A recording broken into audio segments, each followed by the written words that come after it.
ધોરણ 12 આંકડાશાસ્ત્ર સ્વાધ્યાય 2.2 આપણે જોઈએ છે અને 5 દાખલા જોયા હતા. આજે આપણે છઠ્ઠો દાખલો જોવાનો છે. દાખલા નંબર 6 છે. કંઈ જ વાંચ્યા વગર ડાયરેક્ટ સહસંબંધાંક શોધો એટલે કે આર શોધવાનો છે. આ 3 રીતે શોધાય, એક x - x બારની રીતે, એક xy ની રીતે અને એક uv ની રીતે. જો પોઈન્ટમાં આવે તો ડાયરેક્ટ જ xy કરી નાખવાનું. જો નાના આંકડા હોય તો, મોટા આંકડા હોય તો પોઈન્ટમાં આવે તો uv કરવાનું અને જો પોઈન્ટમાં નહીં આવે તો x - x બાર કરવાનું. શું કરવાનું આપણે જોઈ લઈએ પહેલા. નમસ્કાર વિદ્યાર્થીઓ, આવી ગઈ છે આપણી એપ્લિકેશન SS એજ્યુકેશન. આ એપ્લિકેશનને ઇન્સ્ટોલ કરો. હવે થશે એકાઉન્ટ અને સ્ટેટનો દર દૂર. મળશે સંપૂર્ણ પાયાથી શિક્ષણ. બધા જ પ્રશ્નો, બધા જ સ્વાધ્યાય અને બોર્ડમાં પૂછાયેલા દાખલાનો સમાવેશ એક જ કોર્સમાં ફક્ત ₹499. તો કોર્સને પરચેસ કરી આ એપ્લિકેશનનો લાભ મેળવો. વધુ માહિતી માટે SS એજ્યુકેશન એપ્લિકેશનને વિઝિટ કરી શકો છો. પહેલા આપણે લખી દેવાનું x અને y. આ ઉપર જે આપેલું છે લખી દે 10, 5, 7, 5 અને 3, 6, 9, 7, 8 અને 10. જે રકમ આપેલી છે, જો 5 વિદ્યાર્થી છે તો 1, 2, 3, 4 ને 5 એટલે n બરાબર કેટલા કહેવાય? તો n બરાબર 5 આપણને આપેલા છે. ચલો આપણે ડાયરેક્ટ જ રકમ આવી ગઈ એટલે સરવાળો કરી દે. અહીંયા કહેવાય સિગ્મા x અને આને કહેવાય સિગ્મા y. 10 ને 5 15, 15 ને 22, 22 ને 5 27 ને 30 થાય. કેટલા થાય? 30. એટલે અહીંયા લખી દે 30. એટલે x બાર બરાબર કેટલા આવે? સિગ્મા x ના છેદમાં n એટલે કે 30 ના છેદમાં 5. એટલે x બાર બરાબર આવે 6. x બાર બરાબર કેટલા આવે? 6. એ જ રીતના y બાર 6, 9, 7, 8 અને 10 એનો સરવાળો થાય 40. એટલે y બાર આવે સિગ્મા y ના છેદમાં n એટલે કે 40 ના છેદમાં 5 એટલે આવે 8. એટલે x બાર કેટલો આવ્યો? 6 અને y બાર કેટલો આવ્યો? 8. y બાર આવ્યો 8. બંને જવાબ મળી ગયા. હવે આ દાખલો બે રીતે થાય. બે રીતે એટલે કેવી? x - x બારની રીતે બી થાય અને xy ની રીતે બી થાય. પણ જ્યારે આવા નાના આંકડા આપેલા હોય ને ત્યારે તમારે આ x - x બાર નહીં કરો, એ થોડુંક લાંબુ થઈ જાય. તમારે ડાયરેક્ટ જ xy કરી દેવાનો, બંનેનો ગુણાકાર, એટલે બહુ ઇઝીલી પતી જાય. એટલે ડાયરેક્ટ જ જ્યારે પણ આવા નાના આંકડા આવશે તમારે વિચાર્યા વગર xy કરી દેવાનું. બાકી તમે x - x બાર ચાલે અત્યારે, કેમ? અત્યારે પોઈન્ટમાં નથી આવ્યું એટલે તમે x - x બાર કરો તો પણ ચાલે. હું અત્યારે પહેલાં આ સમજાવી દઉં પછી આપણે જોઈએ. 10 × 60 એટલે 60 થાય. 10 × 6 એટલે 5 9 આમ કેટલા થાય? 45 થાય. 7 × 7 એટલે 49 થાય. 8 5 40 થાય અને 10 તાલી 30 થાય. એટલે જો તમારે એ કરો તો તમારે આ શોધવાની બી જરૂર નહીં પડે. એ પ્રમાણે આપણો દાખલો થાય. એટલે બહુ ઇઝી દાખલો છે, કંઈ જ કરવાની જરૂર નથી. આપણે જોઈ લઈએ. ચલો અહીંયા x નો વર્ગ અને પછી y નો વર્ગ. x નો વર્ગ અને y નો વર્ગ જોઈ લીધું. કેવી રીતના કરવાનું તો જોઈ લઈએ. x નો વર્ગ એટલે પહેલાનો વર્ગ 10 નો વર્ગ 100, 5 નો વર્ગ 25, 7 નો વર્ગ 49, ફરીથી 5 નો વર્ગ 25 અને 3 નો વર્ગ 9.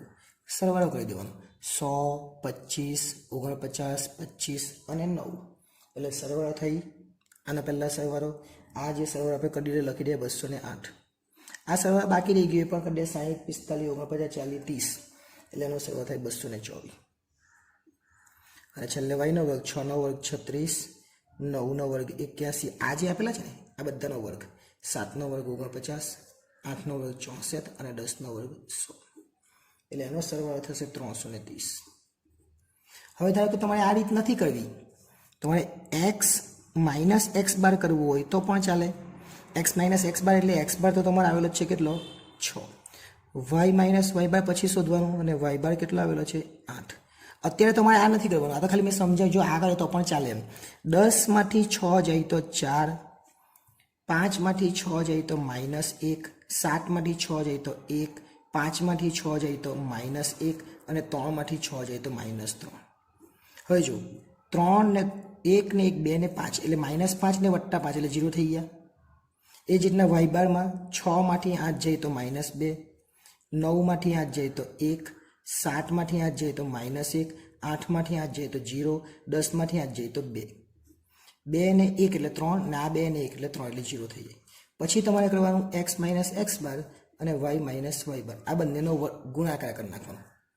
એટલે આ દાખલો પણ ચાલે. અત્યારે આપણે અહીંયા સુધી જ કરીશું, આ નથી કરવાનું, આપણે અહીંયા સુધી કરવાનું. પણ તમારે આ કરવું હોય તો થાય એટલા માટે. જ્યારે પહેલાં દાખલા ભણ્યા પહેલાં 1 2 3 દાખલા જે બધા કર્યા એ દાખલા એ રીતના હતા. હવે આપણે ડાયરેક્ટ જ કરવાનું છે એટલે એ પડવાની જરૂર નથી, આપણે ખાલી સમજવા માટે. ચલો, આર બરાબર આપણું જે સૂત્ર છે એ જ પ્રમાણે સૂત્ર કયું છે આપણું? તો N X Y, sigma N X Y minus sigma X અને સિગ્મા વાય. સિગ્મા એક્સ અને સિગ્મા વાય મૂકી દેવાનું. ત્યાર પછી છેદમાં તો વર્ગમૂળમાં સિગ્મા એક્સનો વર્ગ અને સિગ્મા એક્સ આખાનો વર્ગ ઇન્ટુ એન સિગ્મા વાયનો વર્ગ અને સિગ્મા વાય આખાનો વર્ગ. બસ એ જ રીતના લખી દેવાનું. એન કેટલા છે તો એને આપણે જોયા પ્રમાણે આપણે આપેલા જ છે 1 2 3 4 5 ને 5 લખેલા છે તો અહીંયા આપણે લખી દઈએ 5. ગુણ્યા લખવું હોય તો ગુણ્યા ને કાઉન્સ લખવું હોય તો કાઉન્સ. આપેલો છે એક્સ વાય કેટલો? 224.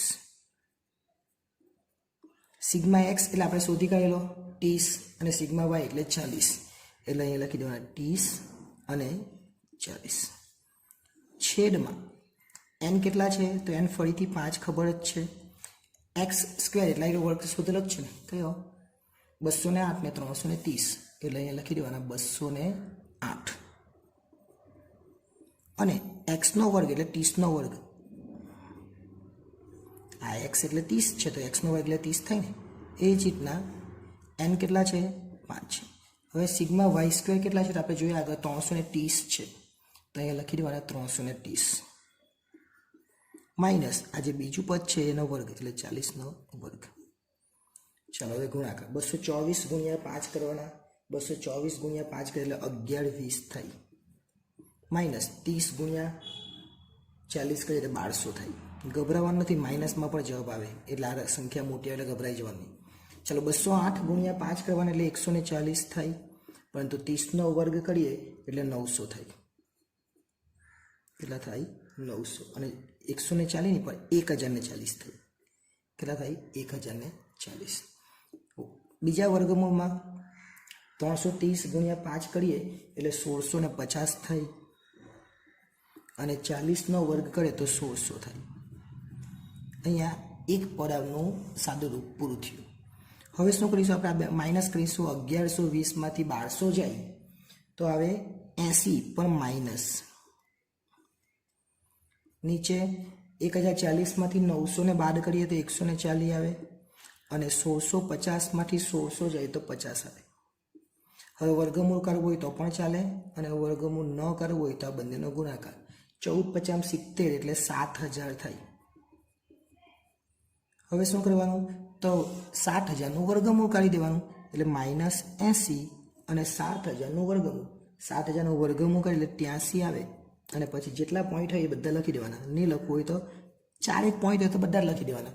બહુ લાંબા પોઈન્ટ હોય તો ખાલી 2 જ લખવાના, તો 66ની જગ્યાએ 67 કરી દેવાના. બરાબર. હવે ભાગાકાર કરી દેવાનો એટલે આર બરાબર આ બેનો ભાગાકાર -80 ભાગ્યા 83.6660 એટલે જવાબ આવશે 0.95. પણ બે આંકડા બીજા છે 62 પર લખી દે પણ માઇનસ કહેવાય.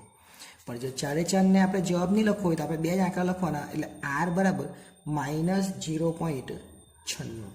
કેમ માઇનસ? કેમ કે ઉપરનો આંકડો માઇનસ જો 80 અને 96 કેમ તો 95 પછી 62 છે એટલે આ પ્રમાણે જો આપણે કરીએ તો આ દાખલો પણ બહુ ઇઝી થઈ જાય. કઈ રીતના કયા દાખલા કરવાના મેં તમને કહી દીધું. ક્યારે x - x બાર કરવાનું, ક્યારે યુવી કરવાનું અને ક્યારે xy. ત્રણમાંથી કોઈ બી રીત કરો તો ચાલે, પણ આપણી સરળતા ખાતર જો નાના આંકડા આપેલા એવા તો આપણે xy જ કરવાનું. મોટા આંકડા હોય અને આ પોઈન્ટમાં આવે તો આપણે યુવી કરવાનું અને પોઈન્ટમાં નહીં આવે, જો અત્યારે પોઈન્ટમાં નહીં આવે 6 ને 8 તો અત્યારે તમે x - x બાર ને y - y બાર ને x - x બાર ને y - y બાર અને આ પહેલા પદનો વર્ગ ને પછી બીજા પદનો વર્ગ એવો જો પહેલો બીજો દાખલો છે એ કરો તો પણ ચાલે. જવાબ તો કેટલો આવે? તમારો 0.96 જ આવે. એટલે આ દાખલા નંબર કેટલો હતો? 6. નેક્સ્ટ ટાઈમ જ્યારે મળીશું ત્યારે દાખલા નંબર 7, 8 જે આગળના દાખલાઓ છે એના વિશે અભ્યાસ કરીશું. આભાર.